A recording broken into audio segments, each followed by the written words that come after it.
tem 5 medos universais: o medo da rejeição, traição, manipulação, abandono e humilhação. O sucesso, ele nasce de quem você conhece, somado ao que você constrói com quem você conhece. Desqualificação do elogio, por exemplo.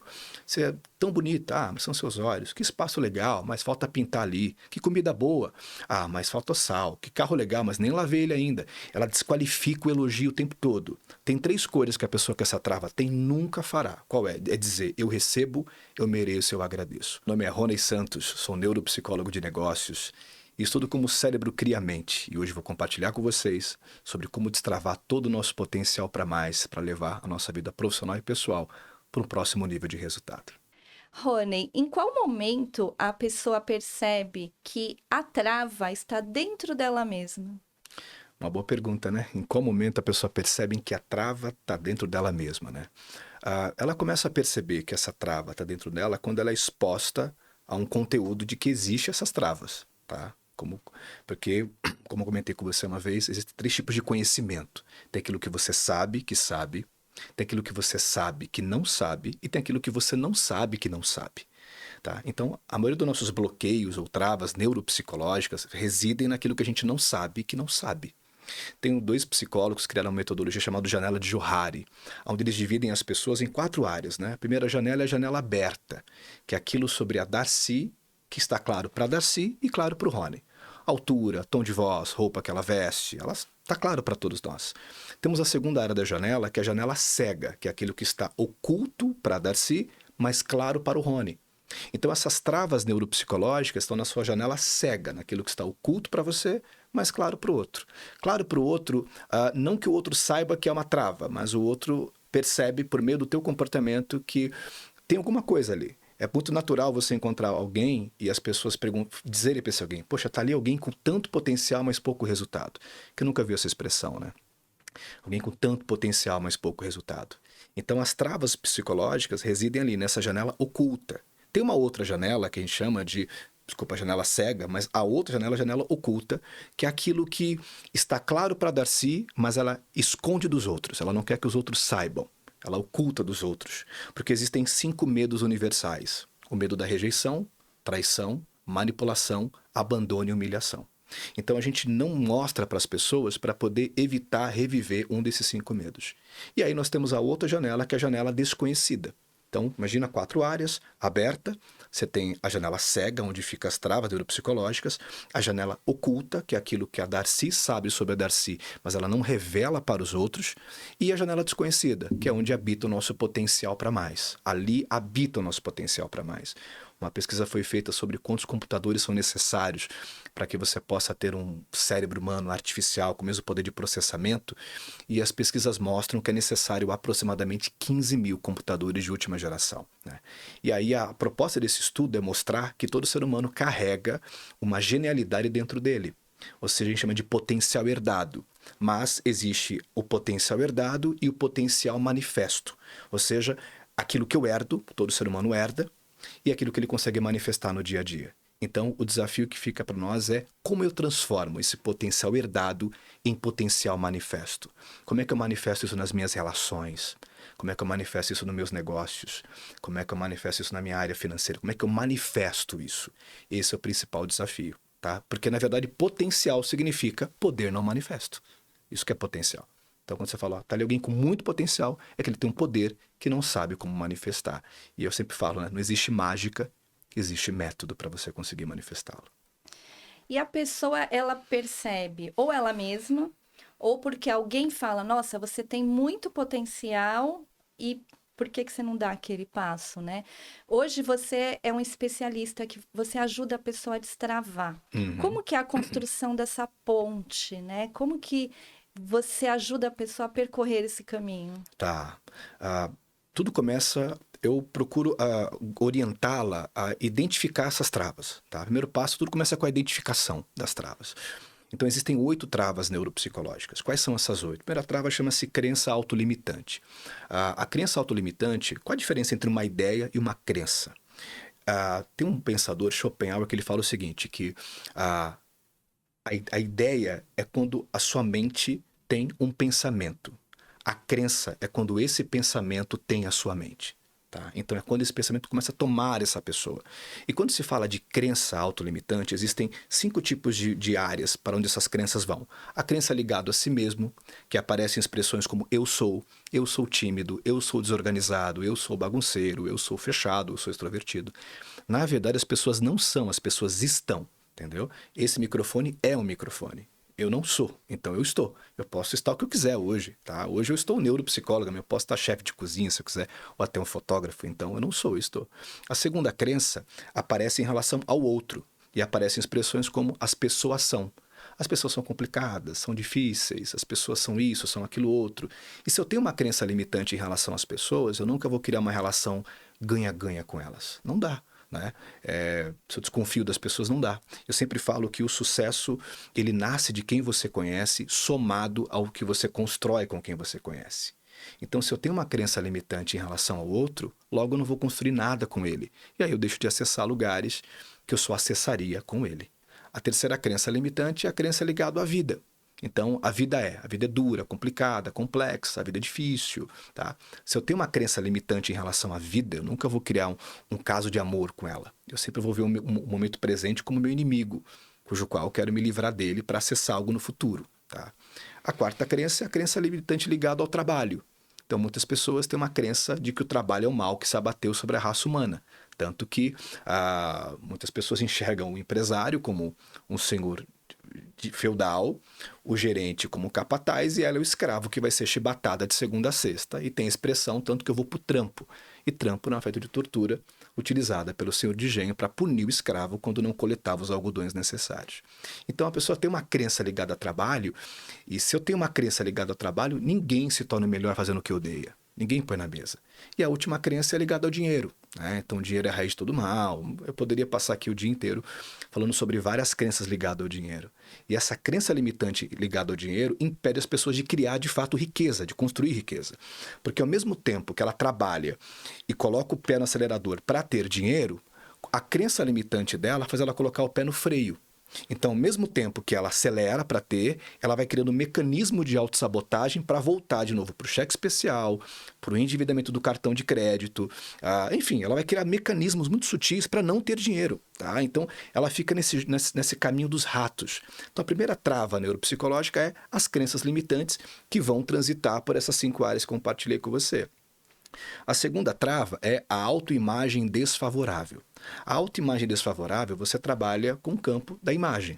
Imagem é o que eu tenho quando eu olho para Darcy, para o Marcelo, para a Agnes. Imagem. Autoimagem é aquela validação subjetiva que a Darcy fez a respeito de si mesma. Então, é uma imagem subjetiva que ela tem acerca de si e que faz com que ela rejeite os elogios que vêm de fora. Tá? Então, a gente sempre vai chegar na causa através do sintoma. Quais são os sintomas de uma autoimagem desfavorável? Existem 8, mas eu vou pontuar um aqui em específico, que é a desqualificação do elogio, por exemplo.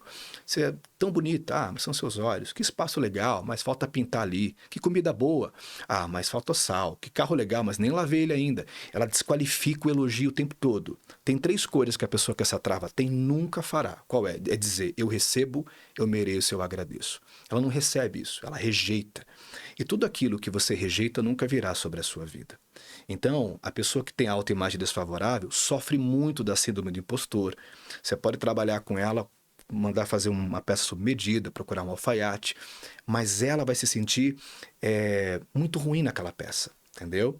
Porque ela não se enxerga. A autoimagem dela, de novo, é desfavorável. Ela se diminui para caber no mundo dos outros, tem dificuldade de falar não, tem uma obsessão por aceitação e vai indo. A autoimagem é muito desfavorável dela.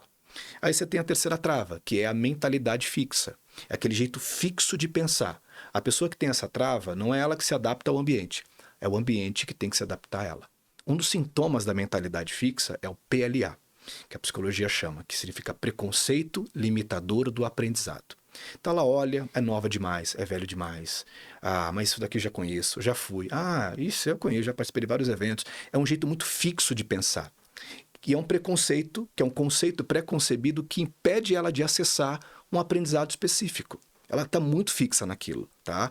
Pessoas com essa trava geralmente se conectam com outras pessoas que só fazem a manutenção daquilo que ela já sabe. Ela não anda com gente que a provoca, que a desafia. E aquela máxima, né? O que não te desafia não te transforma. Então, a mentalidade fixa impede a pessoa de inovar, de pensar fora da caixa, faz ela consumir mais do mesmo. E o mais do mesmo te mantém no mesmo lugar. A quarta trava é o que a gente chama de diálogo interno disfuncional. Todo mundo conversa consigo mesmo. O problema é que esse diálogo interno nosso, ele é disfuncional, porque não funciona. Ele está carregado de autocrítica, de autocobrança. Faz da gente um carrasco de nós mesmos, né?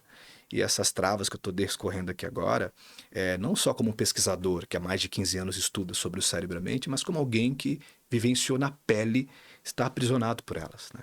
E esse diálogo interno disfuncional, ele é muito complicado. Pessoas que sofrem com transtorno de ansiedade, depressão, eles são mais surrados por esse diálogo, ele fica mais disfuncional ainda, tá?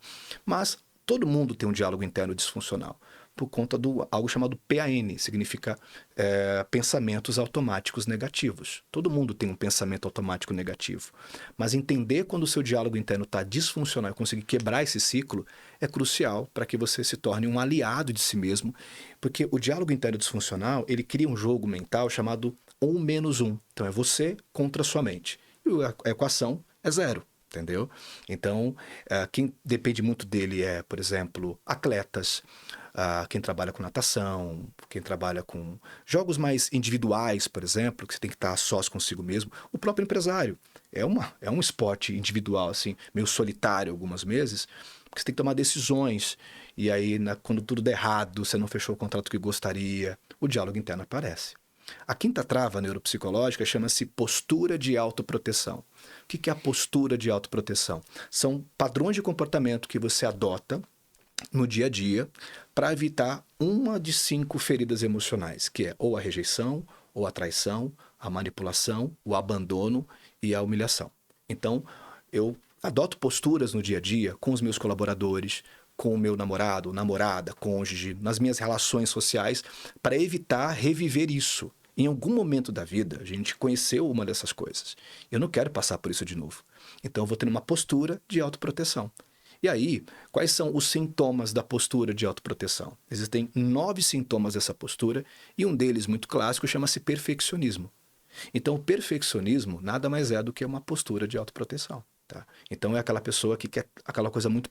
O compromisso do perfeccionismo é com a perfeição, não com a excelência. São coisas distintas, tá? Porque quem está focado na excelência é o jogo do progresso. A pessoa que está comprometida com a excelência entende que a imperfeição e a perfeição caminham muito juntos, há espaço. Para o perfeccionista, não. Tá? Eu quero a coisa perfeita, porque eu quero evitar, de alguma maneira, ou ser rejeitado, ou ser traído, ou ser manipulado, abandonado e assim por diante. Então, essa é a sexta trava, a postura de autoproteção, né? A sétima trava chama-se estados emocionais. E quando a gente fala de estados emocionais, existem 7 estados emocionais que vão nos travando, mas o principal que eu gostaria de pontuar aqui agora, que vai comunicar com a nossa audiência, é o medo, tá? E medo significa modo errado de operar. Né? Medo, modo errado de operar. Então, quando você opera nesse modo, obviamente você não rompe. E uma pesquisa feita sobre os principais medos do ser humano aponta para 2. Interessante, né? A gente pode, as pessoas, quando você faz essa dinâmica, falam, será que é o medo de falar em público? Será que é o medo da morte? Né? Eles estão ali presentes, mas os 2 principais é o medo do sucesso e de desfrutar. Por que o medo do sucesso? Porque a palavra sucesso, no latim, significa sucedere, deslocar. Então, quando você se desloca, quando você sucede e se desloca da massa, você fica exposto de novo a uma daquelas feridas emocionais. Ou você fica exposto à traição, ou você fica exposto à rejeição, ou à humilhação, e assim por diante, tá? Então, na hora que você sucede, cara, e aí? Porque eu trabalhei com artistas de várias áreas, e eu lembro de artistas que compunham músicas que tinham sucesso na boca de outras pessoas, mas não tinham na boca deles. Por quê? Porque eles tinham medo de que, e se der certo? E aí? Você não vai conseguir mais dar as desculpas que dá, e assim por diante. E se romper? O que você fará? Tá? E o outro medo é o medo de desfrutar. Porque a nossa cultura, nós temos a ditadura da performance. E é uma cultura muito fazedora. As pessoas não entenderam que movimento não é sinal de progresso e estar ocupado não é sinal de ser produtivo. Então a grande maioria delas está muito ocupada, é muito fazedora. E desfrutar significa não fazer nada. É o ócio criativo, como falava o Domênico Damasio. Né? Então, assim, dar a si mesmo a permissão para não fazer nada. E é interessante porque, como as pessoas não se dão permissão para desfrutar, elas moram em frente a elas compram uma casa na praia e nunca vão visitar. Tem um cachorro muito bacana, mas não desfrutam dele. Tem tantas coisas, porque ela não dá a si a permissão para desfrutar, para se desconectar. Mas não é um desconectar por se desconectar, é um se desconectar para se conectar consigo mesmo e com tudo aquilo que realmente importa.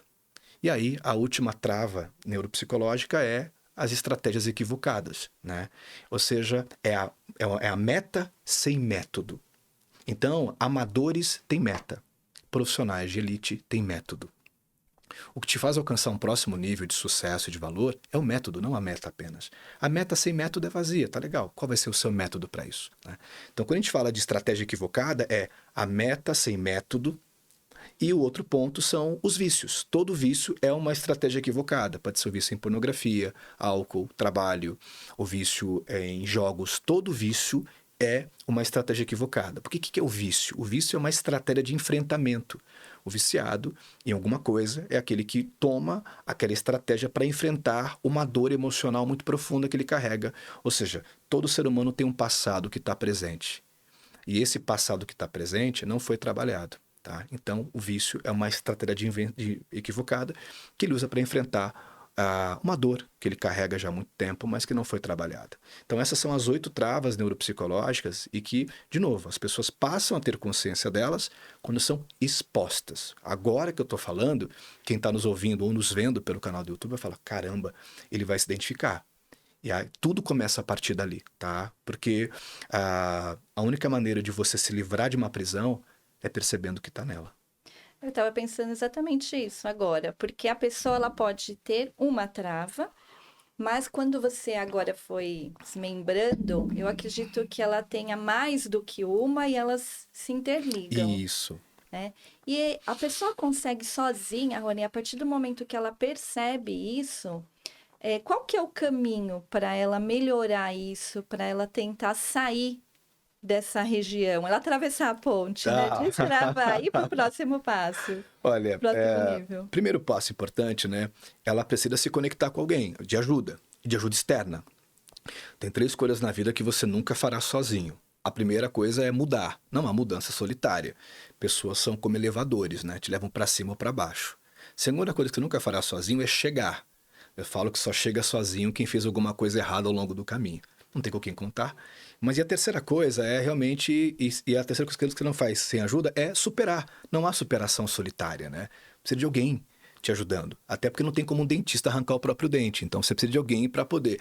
Então, para você conseguir trabalhar esses pontos aí, a minha sugestão, principalmente, é que ficou exposto o conteúdo, ótimo, legal. Então, ou você tem um caminho de procurar um neuromentor, tá? O que é um neuromentor? É um profissional que integra neurociência, psicologia e mentoring e que tem as ferramentas para conseguir fazer essa condução para você, tá? Porque toda trava não é interessante porque a gente tem aquela expressão de mente e corpo, né? Mente e corpo. Não existe mente e corpo, é mente e corpo. Tudo junto, mente e corpo, tá? É um bloco só, é uma grande unidade. Aonde o corpo tá, a mente está, aonde a mente está, o corpo tá. Acabou. Então, ou seja, é por isso que eu falo que a cabeça pensa onde os pés pisam. A minha cabeça está pensando dessa maneira que eu estou pisando aqui. Vou para outro lugar, a minha cabeça pensa daquela forma, tá? Então, é mente e corpo, tudo junto. Então, as travas neuropsicológicas, elas têm uma raiz muito neural, existe uma rede neural que sustenta. E aí essa rede neural que sustenta essas travas específicas gera um padrão de mentalidade. A gente pensa como pensa porque existe uma rede neural que gera esse padrão de pensamento. E esse padrão de pensamento gera um padrão de comportamento. Então, uma sugestão, ela podendo procurar um neuromentor que tenha as ferramentas para poder atuar na dinâmica do cérebro, da mente e do corpo. Ponto. Caso ela não tenha esse caminho, o que ela pode fazer agora? Ela pode começar por um caminho de buscar livros, por exemplo, que vão trabalhar em áreas específicas. Poxa, Rony, eu percebi que eu tenho uma autoimagem desfavorável. Então, tem algum material que eu possa consumir para trabalhar a minha autoimagem desfavorável, né? Mas por onde eu começaria é trabalhar com a pessoa que nos ouve agora a permissão interna dela. Porque tem o que a gente chama na psicologia de níveis de permissão. Tem 5 tipos de permissão. A permissão para ser, a permissão para realizar, a permissão para ter, a permissão para desfrutar e a permissão para contribuir. Então ela pode ter consciência disso. Mas vamos dar um passo para trás? A pergunta é como estão os níveis de permissão dela? Porque muitas vezes ela não dá a si a permissão para ser. Ser tratada, ser ajudada, ser curada, ser restaurada. Ela não dá a si a permissão para ser. E o que é a permissão, Darcy? A permissão é aquela autorização interna que a Darcy dá a si mesma. Então a pergunta é, eu preciso trabalhar minha permissão para ser. Ser ajudada, ser auxiliada, ser socorrida, ser honrada ou ser honrado. Porque tem pessoas que não dão a si mesma a permissão para ser. Aí talvez tem que trabalhar a permissão para fazer ou para realizar também. Ele não dá assim a permissão para realizar ou para fazer. Fica criando maneiras e tem pessoas que trabalham tantos anos no backstage, nos bastidores, e ele sabe que ele tem um potencial absurdo para vir para a frente das câmeras, sabe, colocar, falar o que ele pensa. É um gênio, tá? Mas está ali escondido porque não dá-se a permissão para realizar. A terceira é dar-se a permissão para ter. Cara, eu me autorizo a ter mais, a ter novos níveis de conquista financeira, eu me autorizo a ter. E depois dá a permissão para desfrutar. Por onde ele pode começar? Indo tomar um café consigo mesmo, por exemplo, sem celular, sem telefone, só você. Porque se o teu nome não está na agenda, você não existe para você. Tem uma frase que fala o seguinte, que existir é ser percebido. Tá? Então, assim, existir é ser percebido. Ou seja, uma coisa só existe a partir do momento que você a percebe. E se a pessoa não existe na agenda dela, ela não existe para si mesma. Então, uma dica muito legal, básica, que todo mundo pode começar a partir de agora para subir o nível de permissão para desfrutar, é tomar um café consigo mesmo. Sem telefone, apenas a si mesmo, ouvindo a si mesmo, curtindo a sua companhia. E o último ponto é a permissão para contribuir, né? Porque o que você entrega é o que você retira. Então, antes de... É trabalhar a permissão. Então, enquanto as pessoas nos ouvem aqui, agora eu falei as 5 permissões, e a pergunta que eu te faço é, se eu puder mensurar essas áreas e dar uma nota de 1 a 10, qual é o meu nível de permissão para cada área? Permissão para ser.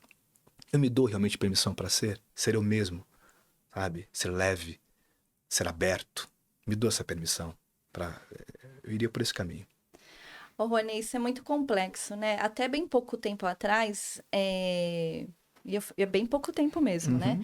A gente sempre pensava muito na saúde do nosso corpo, claro que se falava na saúde da mente, mas normalmente ela era mais vinculada assim, aquela pessoa precisa de terapia, né? Era um lado negativo. E hoje tem diversos estudos que mostram que a gente pode sim mudar aí a nossa rede neural, só que isso também mexe um pouco com... A pessoa precisa querer sair da zona de conforto, né?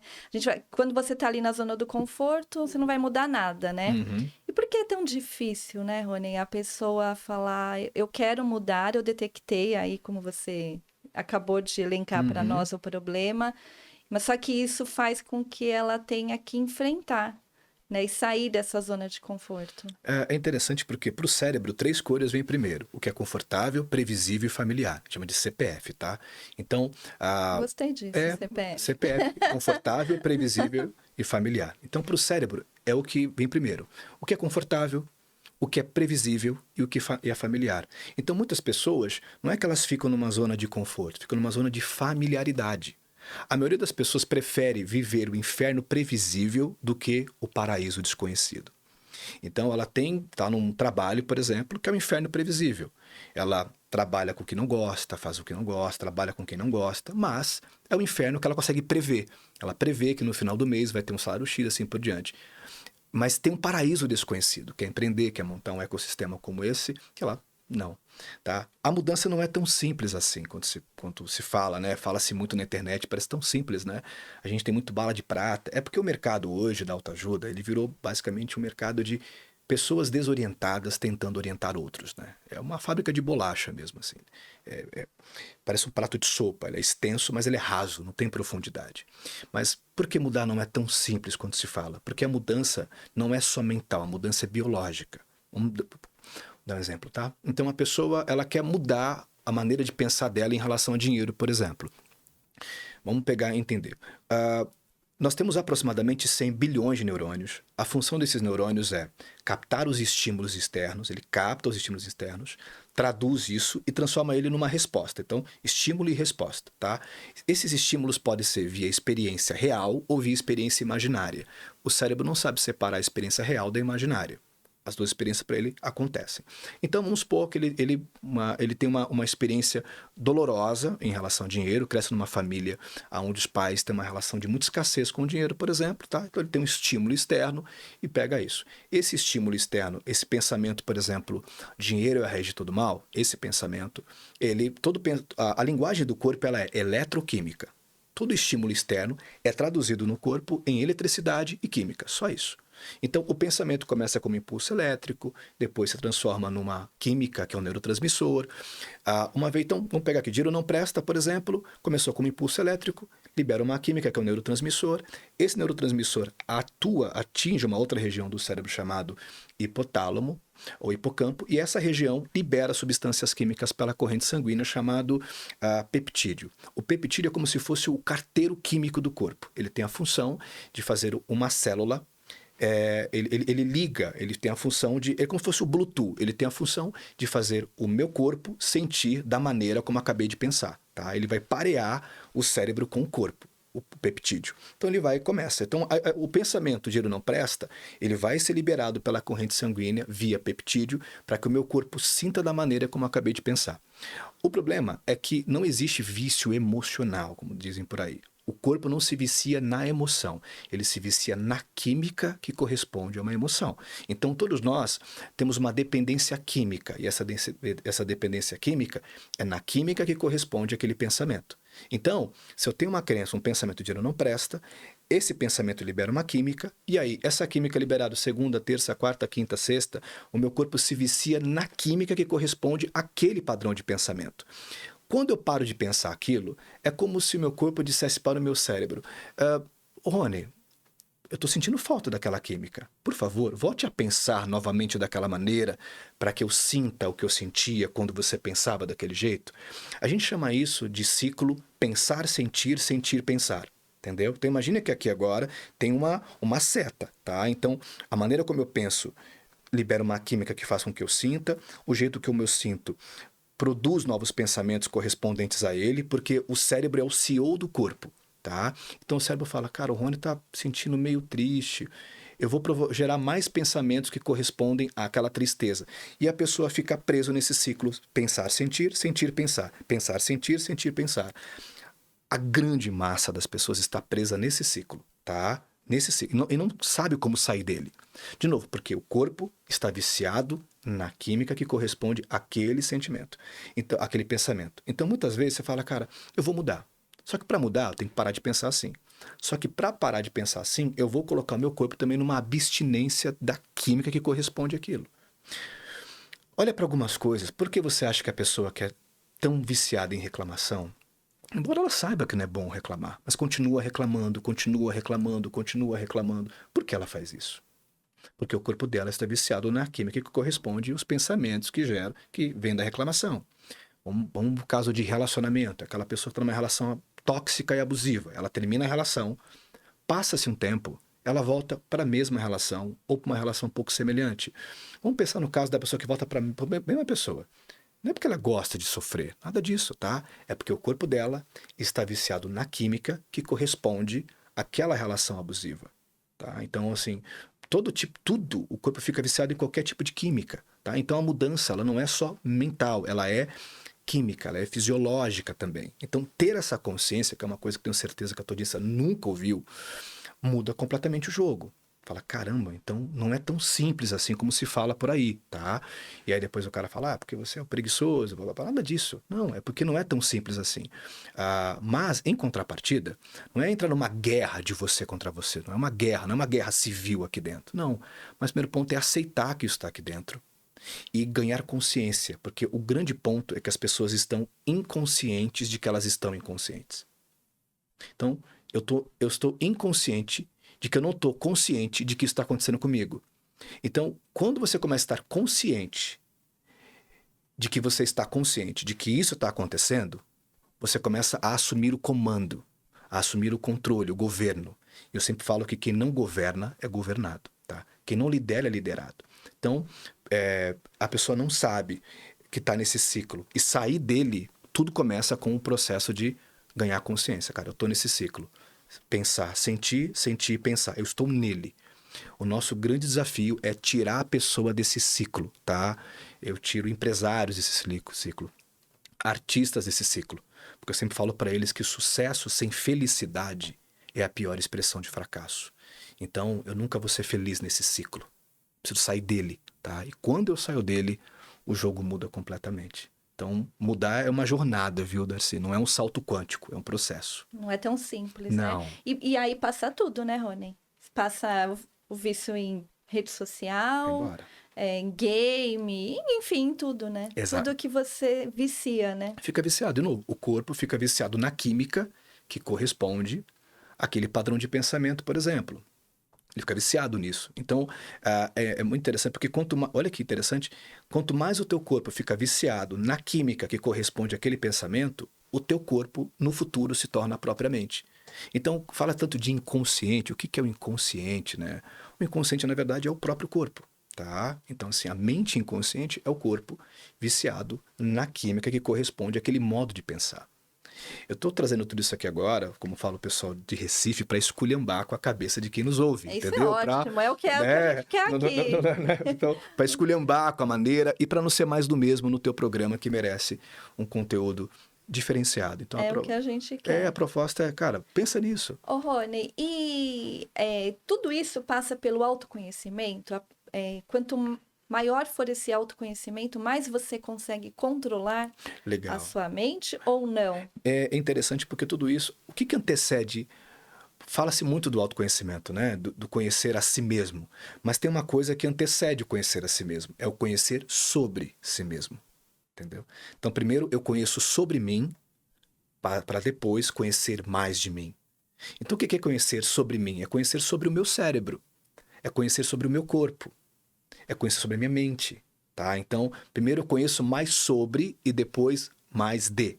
Tá? Então, as pessoas querem encurtar o caminho. Cara, eu quero conhecer mais de mim, mas não sei nada sobre mim. Então, o primeiro passo é conhecer mais sobre si mesmo. Então, tem livros muito legais. Como é que você faz para conhecer mais sobre si mesmo? Um livro que eu começaria indicando para os nossos ouvintes aqui é um livro chamado Queime Depois de Escrever. Para os homens é uma capinha azul, e a mulher é uma outra cor, a capa, não vou lembrar. Mas Queime Depois de Escrever é um exercício onde você vai ter um tempo a sós para você conhecer sobre si mesmo. Tá? São perguntas bem bacanas, bem inteligentes, que vão te fazer refletir sobre si. E aquela máxima, né? Quem não reflete, repete. Então a gente repete padrões porque nunca paramos para refletir sobre eles. Então é um livro muito legal, não ganho para indicar isso, mas é um livro que eu super recomendo para os homens e mulheres. Queime depois de escrever, porque a ideia é essa, é você queimar depois de escrever mesmo. Então vai te fazer conhecer sobre si ali. E você recomenda vários livros, porque eu acompanho sua rede social, você está sempre postando lá e o pessoal que te segue também coloca nos comentários o que está lendo, né? Isso mesmo. E eu acho que escutei você falando esses dias alguma coisa sobre hoje, né? Na atualidade, a gente é o tempo inteiro, você tem que estar aprendendo coisas novas. Não existe mais aquilo de você, estudei tal coisa e, tipo, sou formado nisso e não, né? Hoje é o tempo inteiro, né, Rony? O tempo inteiro, Darcy. O grande erro que o profissional pode cometer é falar que ele é formado. Eu sou formado em Direito, sou formado em Psicologia. Formado? Se esse cara é formado, ele virou jornal de ontem. Ninguém lê jornal de ontem. A expressão é formando. Entendeu? Então, eu sou um homem formando em neurociência, em psicologia. Nunca para, é formando, né? Não é formado. Formado é passado. Formando é contínuo, né? Uma coisa não para nunca. E aprender também tem que ser muito seletivo no que você vai aprender.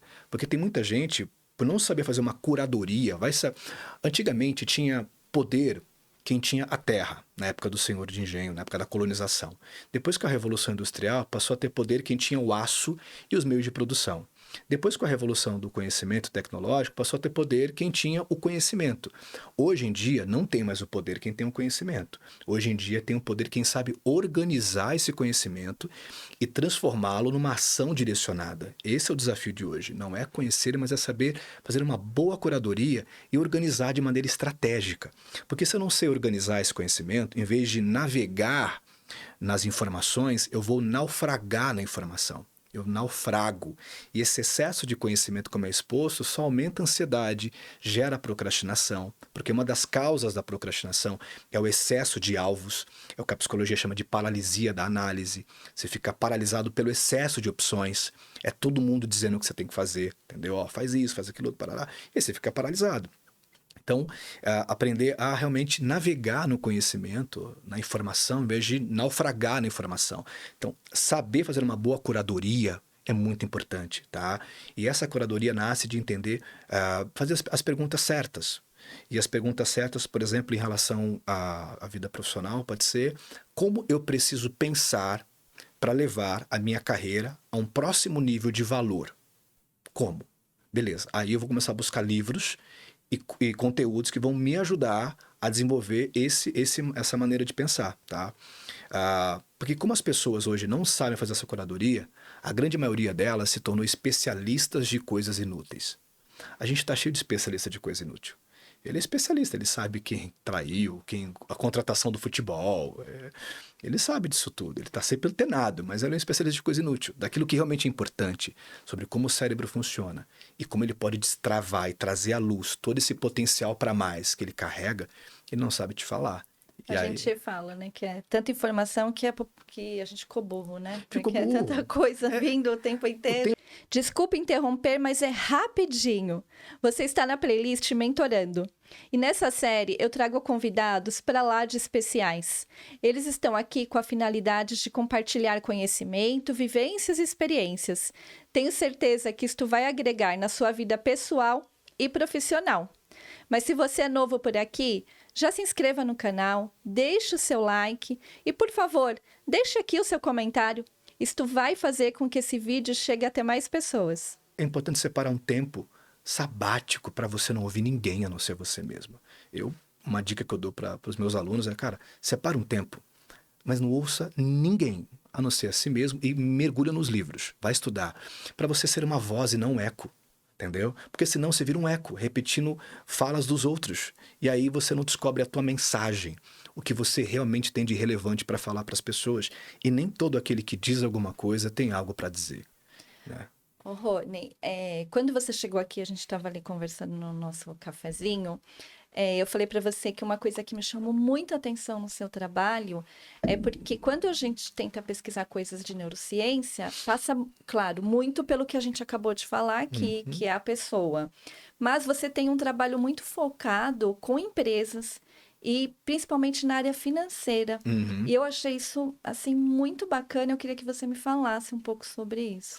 Muito legal, boa pergunta, né? A gente tem o Financial Clinic, que é o Clínica Financeira. É como se fosse, a gente traz o que é de mais atual no campo de neurociência, psicologia e dinheiro, para que você possa reformular a tua relação com o dinheiro. Toda relação é construída. Pode ser relação afetiva, de relacionamentos interpessoais e com o dinheiro também. Então a pergunta que a gente faz para os nossos alunos é: qual é a relação que você está construindo com o dinheiro? Porque tudo aquilo que você rejeita nunca virá sobre a sua vida. É importante que você tenha uma relação saudável com o dinheiro, uma relação sadia com ele, onde você entende que o dinheiro não tem nenhum problema com você. Você tem um problema com ele, tá? E a gente faz dinâmicas muito incríveis, por exemplo. Nós mostramos ali quais são as redes neurais que sustentam a escassez. Falamos sobre a biologia da escassez, de novo, quanto o nosso corpo fica viciado na química que corresponde à pobreza, tá? Então, e trabalhamos muito o nível de permissão da pessoa para ter dinheiro.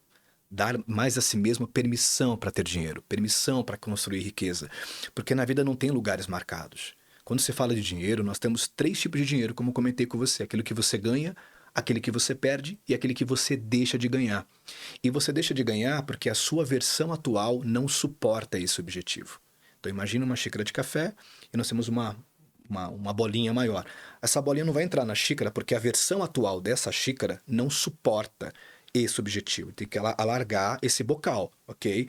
E você alarga o bocal do teu cérebro para que ele suporte cada vez mais riqueza mediante a 4 passos: aprendizado, experiência, associação e repetição.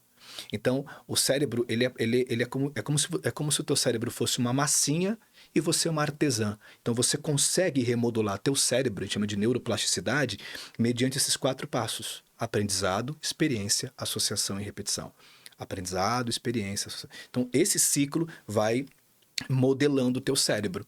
Então a gente expõe a pessoa a esse ciclo para remodelar o cérebro dela, para que ela ressignifique a relação dela com o dinheiro, né? E uma vez que ela faz isso, o jogo muda completamente, porque aí ela se torna um grande aliado do dinheiro, tá? E o dinheiro se torna um grande aliado dela, porque é aquela máxima, Darcy: a riqueza tem consciência das pessoas, mas as pessoas não têm consciência dela.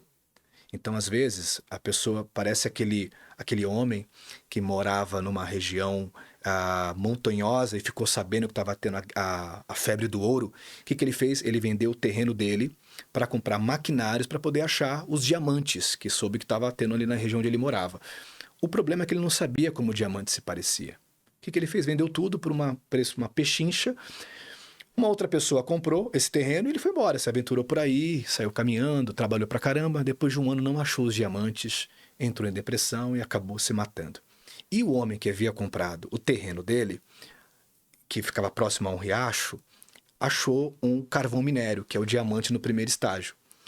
E aí, depois foi percebendo que era um diamante de fato e ficou rico. A moral dessa história é que aquele primeiro homem que vendeu o terreno, ele estava em 1 acre de diamantes, mas não sabia que ele estava em 1 acre de diamantes, em um terreno de diamantes.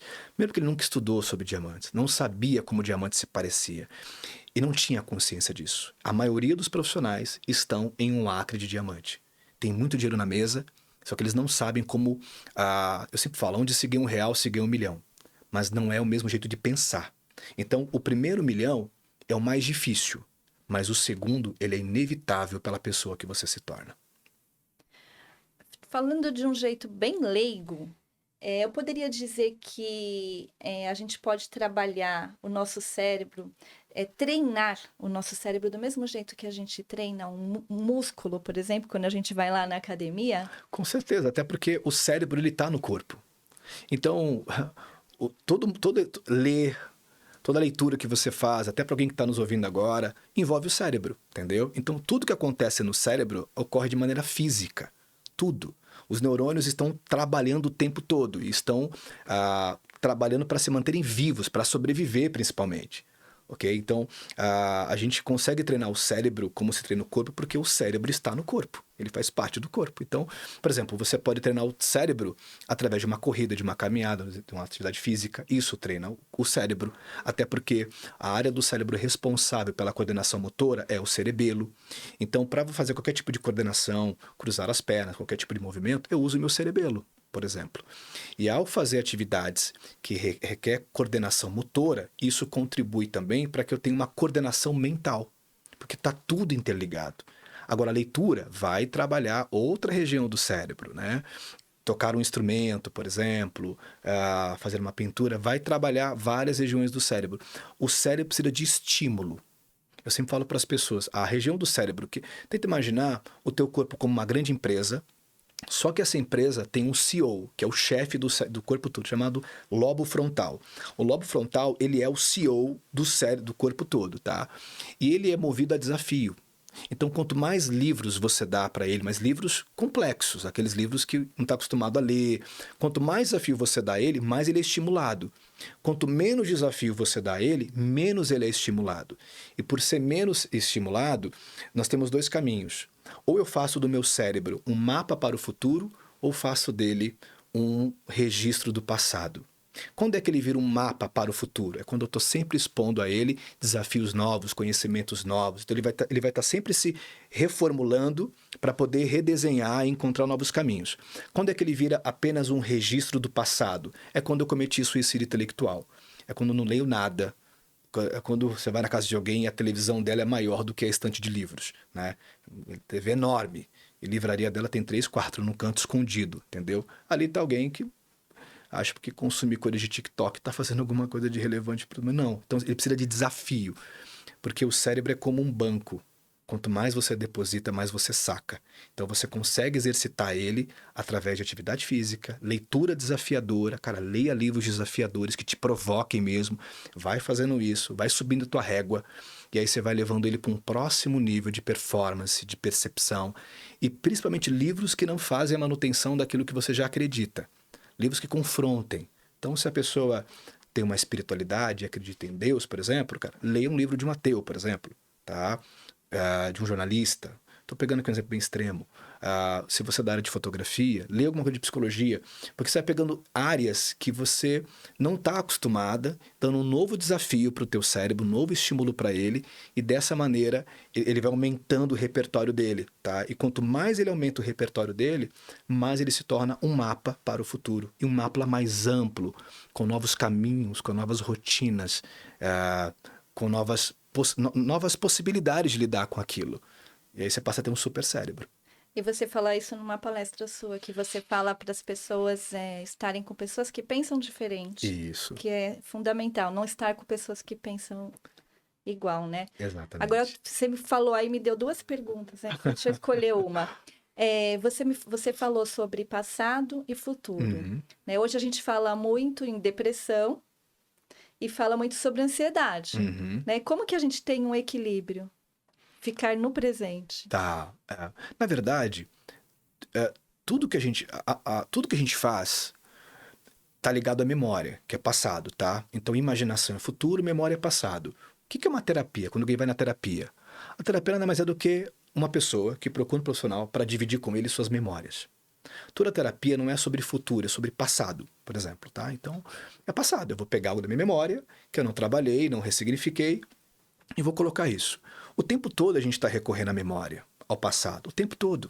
Para tudo. Para poder se relacionar com alguém. Por exemplo, tem uma coisa chamada reconhecimento sensorial de padrão. É quando eu olho para alguém, e aí eu fico olhando para esse alguém e recorro às minhas experiências passadas e falo, ele se parece com fulano, com Beltrano. Lembra Beltrano, entende? Então, as minhas memórias são recorridas para que eu projete algo na pessoa. Dessa maneira, eu sou aquela pessoa que não vê a árvore, mas vejo a minha projeção na árvore. Aprender a ver a pessoa puramente simples, apenas ela, e não o que eu projeto nela, é um desafio. Então, a memória, ela faz parte. Agora, ganhar presença, como você sabiamente colocou, se fazer presente, porque todos os recursos que nós queremos estão no aqui e no agora, é um desafio diário, entende? E é prática contínua, porque é natural que a mente fique entre passado e futuro. Ela vai devagar, é muito natural, tá? Mas não existe mente fraca ou mente forte. Rony, eu fico entre passado e futuro, minha mente é fraca. Não, é que o que há é uma mente treinada e uma mente destreinada. Então eu vou treinar ela a se manter cada vez mais presente, olhando nos olhos. E esses treinos ocorrem, por exemplo, para você poder ganhar presença, é muito importante que você aprenda a abraçar o tédio. Se você não abraçar o tédio, você não vai estar presente. Como é que você começa a abraçar o tédio? É ir no banco, por exemplo, e não levar celular. É tedioso ficar naquela fila. Então, abraça o tédio ali. Porque ler não é fácil. Porque ler é tedioso, requer presença, entende? Você está e é tedioso. Então, até que você aprenda a abraçar o tédio. Então, a primeira dica é aprenda a abraçar o tédio. Quais são as situações tediosas que você tem evitado? E pode perceber que eu evito o tédio integrando ou música no carro, então eu vou de um lugar a outro com muito barulho, ou eu chego em casa e ligo a televisão, ou no lugar que eu estou esperando, o que eu faço? Eu ligo o telefone. Cara, aprenda a abraçar o tédio. É um exercício, tá? De novo, cara, eu vou abraçar o tédio. Não vou fazer nada, vou ficar aqui e vou observar as pessoas, vou olhar para elas, vou ganhar presença. Segundo ponto para você poder se fazer cada vez mais presente é fazendo as perguntas certas. E é porque, na verdade, o que comanda o cérebro não é a resposta, mas é a pergunta. O que dirige a atenção do nosso cérebro é as perguntas. Então, a pergunta que traz o cérebro para o presente é: aonde eu estou? Eu estou aqui com a Darcy.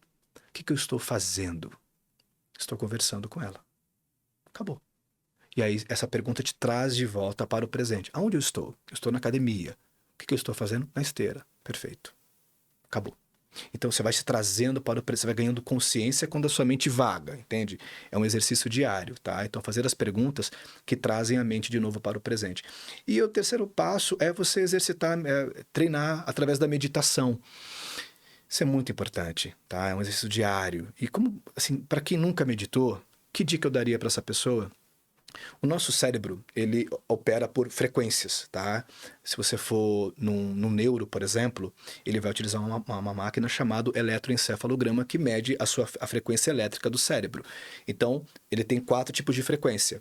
A frequência delta, que é aquela que você tem, que é uma frequência bem tranquila quando você está dormindo, naquele sono REM.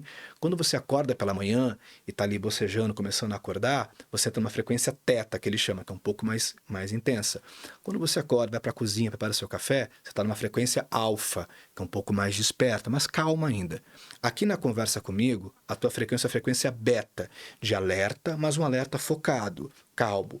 Se porventura alguém começar a fazer barulho no entorno, começar a bater, o teu cérebro entra em frequência beta média, ou seja, ele vai trabalhar para se manter focado em mim e tentar eliminar os ruídos externos. Agora, se porventura chega uma notícia de uma catástrofe, de alguém que você gosta muito, você entra em frequência beta alta, que é sobrevivência. Ali você não vai conseguir, Rony, desculpa, eu tenho que ir embora. Tá? Então, o que eu sugiro para a pessoa é, existem playlists no Spotify chamado frequência teta, frequência alfa. E você vai colocar isso num lugar escuro, calmo, vai fechar os olhos e você vai agora testemunhar todo o movimento automático da respiração. Por que testemunhar? Porque a respiração é uma coisa que acontece sem a tua intervenção consciente. É o sistema nervoso automático que faz a respiração funcionar, coração, pulmão, você não tem consciência disso. Então você vai testemunhar essa movimentação. Então você vai fechar tudo, põe essa playlist no Spotify. Cara, tem várias playlists lá, chamado frequência teta ou alfa, as duas servem. Você coloca, inspira, testemunha a respiração indo, voltando. Esse movimento de prestar atenção na respiração é um treino para você ganhar presença, E é muito legal, eu começaria pela respiração, porque o primeiro indicador de que o seu estado emocional está mudando é a tua respiração. Quando você está ansioso, a respiração é rápida. Se você está com medo, a respiração é encurtada e travada. E se você está calmo, a respiração ela é profunda e longa. Pode perceber que a calma ela é profunda e longa. Então esse exercício eu daria para a pessoa exatamente 5 minutos, que é o tempo de duração da música. 5 minutos, fecha tudo e só presta a tua respiração. Ganha consciente da presença do teu corpo no espaço. Senta a tua mão, vai ganhando essa presença. Ganha. E Rony, e vai vir uns pensamentos, deixa eles virem. Só testemunhem, porque os pensamentos são como as nuvens, entende? E aí eles vão ganhando forma, você só vai observando cada um deles. Porque você não é o pensamento, tá? Você é aquele que observa o pensamento. Isso é muito importante. A maioria das pessoas acha que é o pensamento. Eu estou pensando assim. Não, você não está pensando assim. Eu não sou meu pulmão, não sou meu rim. E também não sou meu cérebro, ok? Então, eu também não sou a mão. Eu sou aquele que observa a mão. E eu não sou meu pensamento, eu sou aquele que observa o pensamento. Então, aquele pensamento não diz muita coisa sobre o Rony, diz muita coisa sobre a minha rede neural, sobre a minha mente. Eu só vou observar. E para finalizar, tenta imaginar que as redes neurais é uma partitura e o pensamento é a música. O pensamento é só música. E quem está tocando essa música é a partitura. E a partitura é a rede neural. Eu consigo dar ao meu cérebro uma nova partitura, dando a ele novos amigos, novos ambientes, novos livros, novas experiências, novos lugares. É possível todo mundo dar ao seu cérebro uma nova partitura, que vai gerar uma nova música e que vai gerar uma nova canção que o corpo vai dançar no dia a dia.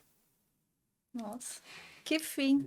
Eu nem ia acabar agora, mas ficou tão lindo isso. Eu adorei. Obrigado. Eu ia falar para você terminar aqui nosso bate-papo falando do acordei, mas foi demais. Acho que finalizou como tinha que finalizar, né? Muito obrigado mesmo. Você, obrigado pelo seu tempo, que eu sei que é concorrido. Foi uma honra Obrigado por tanta coisa que você passou aqui, tanto conhecimento. Eu tenho certeza, assim, que as pessoas vão... Você deu uma balançada lá em quem tá em casa. Que bom, espero que agregue mesmo. Conta comigo, Darcy. E eu vou pedir para você deixar aqui os seus contatos, sua rede social aqui para essa câmera. Olha, quem quiser acompanhar um pouquinho mais, a rede social está como Rony Santos, tá? Você pode, Rony Santos lá no Instagram. Temos Rony Santos no YouTube também, oficial, tem muito conteúdo vindo pela frente aqui. E também as nossas formações, né? Que você pode participar, a imersão e formação em Neuromentor, para você que identificou alguma dessas travas e quer realmente destravar e acessar seu potencial para mais. Próxima turma 4, 5 e 6 de outubro aqui em São Paulo. Vai ser uma honra te receber, ter você com a gente. Muito obrigado. Obrigado Obrigado você, mesmo. Nancy. E para você que ficou até agora aqui nesse vídeo, já sabe, né? Deixe seu like, se é novo por aqui, se inscreva. Deixe aqui seu comentário, isso vai fazer com que este vídeo chegue até mais pessoas e até a próxima.